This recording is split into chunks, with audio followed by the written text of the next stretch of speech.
मी लाईनला आता जोडलेला आहे पंखा. बघा मित्रांनो, हा नुसता घुई असा आवाज करतोय.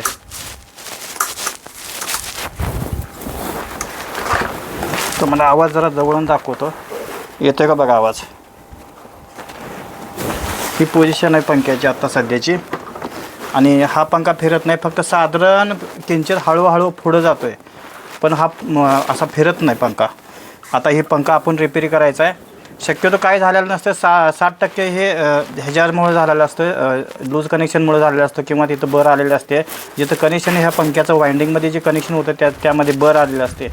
आणि आपण जर मिस्त्रीकडे आता डायरेक्ट जर गेलो आपण चेक न करता, तर काय मिस्त्री आपल्याला सांगणार की ह्याची कॉईल जळलेली आहे, आणि त्यामुळे 500 किंवा 1000 रुपयाच्या आसपास आपल्याला खर्च येतो. म्हणून आपण पहिला सध्या बघायचं. आणि ह्याच्यात एक ट्रिक असते, त्या ट्रिकमुळं मिस्त्रीसुद्धा असंच दुरुस्त करतात, आपल्याला ते माहिती नसतं. आणि मिस्त्री फक्त हे खोलून तेवढंच रिपेअर करतात आणि मोकळं होतात, आणि आपल्याकडे 1000 रुपये असं घेतात बिल.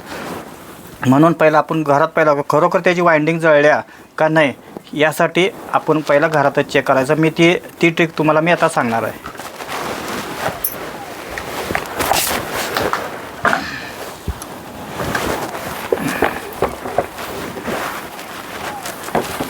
मित्रांनो, तुम्हाला आता ही पंखा आता शक्यतो करून ह्यामध्येच ही ट्रिक आहे. आणि ही ट्रिक तुम्ही व्यवस्थित बघा आणि कुठेही व्हिडिओ स्किप न करता ही ट्रिक व्यवस्थित बघा, म्हणजे तुम्हाला घरच्या घरीच हा पंखा रिपेअर करता येईल.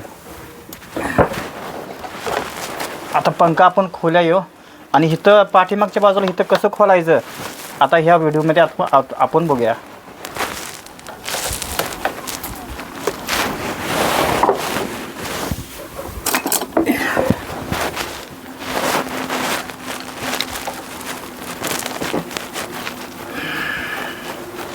मित्रांनो, व्हिडिओ कुठेही स्किप करू नका. जर व्हिडिओ तुम्ही स्किप केला तर तुम्हाला काहीही समजणार नाही यातलं. आणि पंखा कसा खोलायचा हे सुद्धा समजणार नाही. व्हिडिओ कुठेही थांबवू नका किंवा व्हिडिओ कुठेही स्किप करून पुढे ढकलू नका. बघा मित्रांनो, हे घड्याळाच्या विरुद्ध असतं. बघा हे कसं खोलायचं तेवढं बघा. ह्याच्या उलट्या पेचा असतात.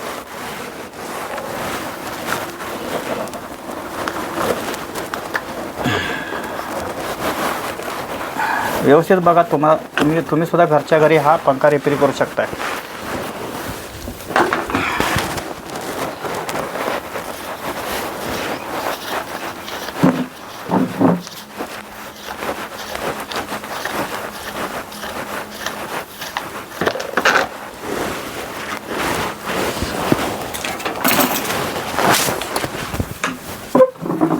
तसंच बघायला तर झिरो बजेटमधले आपले व्हिडिओ माझ्या चॅनलवर आहेत, तुम्ही बघू शकताय.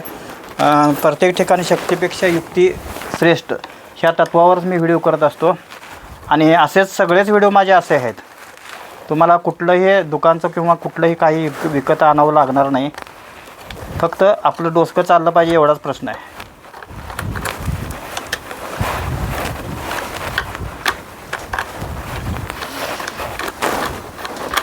खोलायचं कसं तेवढं बघा.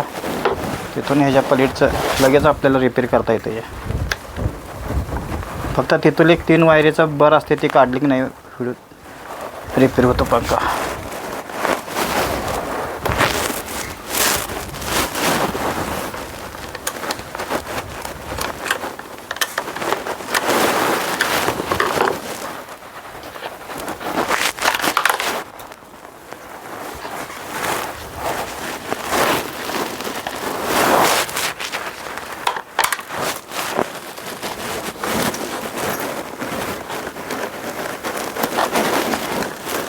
मित्रांनो, इथे एक लॉक आहेत.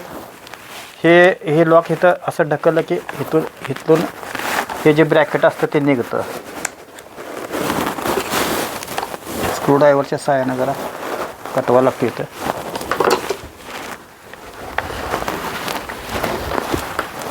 या साईडला पण ब्रॅकेट आहेत, त्या साईडला पण लॉक बसवलं कंपनीनं.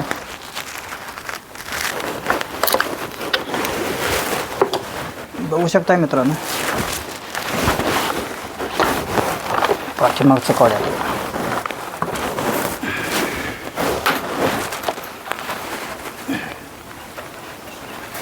पाठीमागचं मित्रांनो पण असं निघतं उलट्या पेचानं.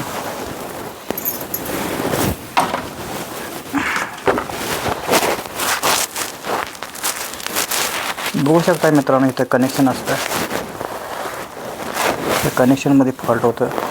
जास्त पंखा फिरत असताना तापतोय आणि ह्या वायरीमधून जे करंट सप्लाय होतो त्यामुळे ही तापत असते वायर आणि त्याच्यामुळेच इथं बर तयार होते.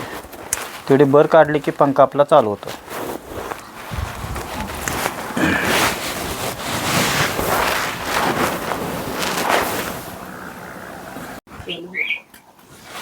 मित्रांनो, आपण वायरी चेक करूया. ठीक आहे, वायरी अशी सगळ्या वायरी कुठं तुटल्या का बघायचं. हे तर जॉईंट चांगला आहे, हे जॉईंट चांगला आहे, तसं हे बघूया. मित्रांनो, तुटलेला दिसतंय मला वाटते, तरी पण आपण चेक करूया. हे बघा मित्रांनो, हे असं वायर तापून तापून तुटलेले असतात. आणि हे जर चेक केलं, हे जर कॅप जर चेक केला तर बघा, हे बघा, हे असं हे राख पडलेली असते, इथून आत जळून हे कट झालेलं आहे. त्यामुळं माझ्या मते तर हा पंखा इथंच फॉल्ट आहे असं वाटतंय. तरी पण बघूया आपण जरा हे जर कोटिंग काढून परत परत ह्या वायरी जोड्या.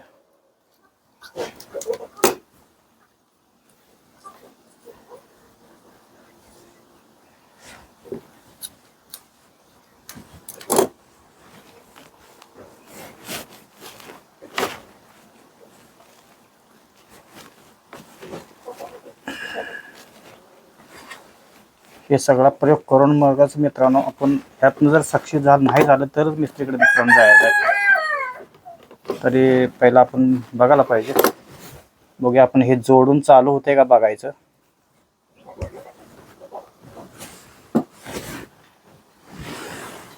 ह्याच्यामध्ये का आत मित्रांनो तुम्ही बघू शकता, आत एक जर्मनचं एक कॅप असतं, त्या जर्मनच्या कॅपमध्ये ही वायर बसत असते.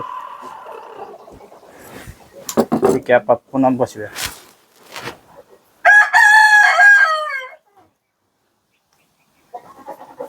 असं दाबलं की सील होतं, हे लॉक होते. आता लॉक झालंय. मित्रांनो, आपण चेक करूया. हे आता इथं कनेक्शन आपण जोडलेलं आहे. आता आत काय खोलायला नको.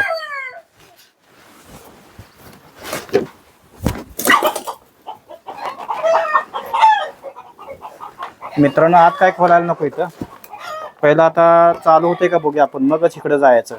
इथं जे कनेक्शन आहेत पुढचे, त्या कॉपर वायडिंगचं जे कनेक्शन इथं जोडलेलं असते, त्या ही वायर आणि ही कॉपर वायडिंग इथं कनेक्शन असते.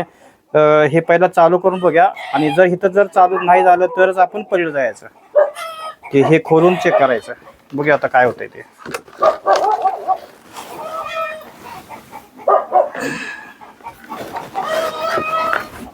मित्रांनो, आपण लाईटला लावून बघूया.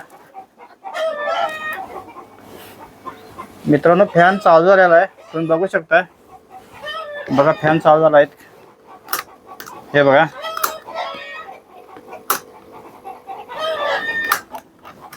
इथं फुल स्पीडवर चालू आहे. आता हा कमी स्पीडवर आहे आणि हा एकदम कमी स्पीडवर आहे. मित्रांनो, हे कमी स्पीड, हे 2 नंबरचं स्पीड आहे. हे एकदम कमी स्पीड आहे. हे 3 नंबरचं स्पीड आहे. सगळं धावते. बघा, मी पिन काढली, मोटर बंद झाली, पिन घातली. बघा मित्रांनो, फॅन चालू झालेला आहे. काही करायची गरज नाही. इथं आपण काम झालेलं आहे, मिस्त्री जायला लागतच नाही. आणि तुम्हाला अनेक ट्रिक सांगतो मित्रांनो. कधी कधी ह्यामध्येच अनेक ट्रिक आहे. कधी इथं जे बेरिंग असतं, फॅनचं जे बेरिंग असतं, इथं एक बेरिंग असतं आणि इथं पाठीमागे इथं एक कोपऱ्यात बेरिंग असतं. आणि हे कधी हे बेरिंग पण धूळ जाऊन कचरा जाऊन हे लॉक होते. ह्यात कचरा साठून लॉक होत असते. त्यामध्ये जरा खोबरेल तेल किंवा ऑइल, चांगलं प्रकृतीचं ऑइल जर इथं जर सोडलं, 1-2 थेंब इथं सोडायचे आणि 2 थेंब सोडले की हे जरा लूज होतं.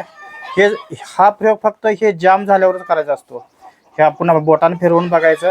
हे जर तुम्हाला जाम वाटत असेल तरच इथं 2 थेंब खोबरेल तेल किंवा चांगल्या प्रतीचं ऑइल इथं 2च थेंब घालायचं. आणि इथं जे बेरिंग आहे इथं पण 2च थेंब सोडायचं. म्हणजे आपला फॅन इथं हा जो रॉड आहे तो लूज होऊन व्यवस्थित चालू राहतो फॅन.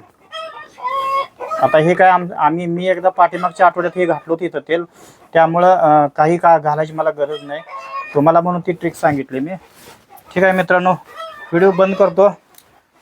हा व्हिडिओ आवडल्यास व्हिडिओला लाईक करा, शेअर करा, सबस्क्राईब करा आणि जर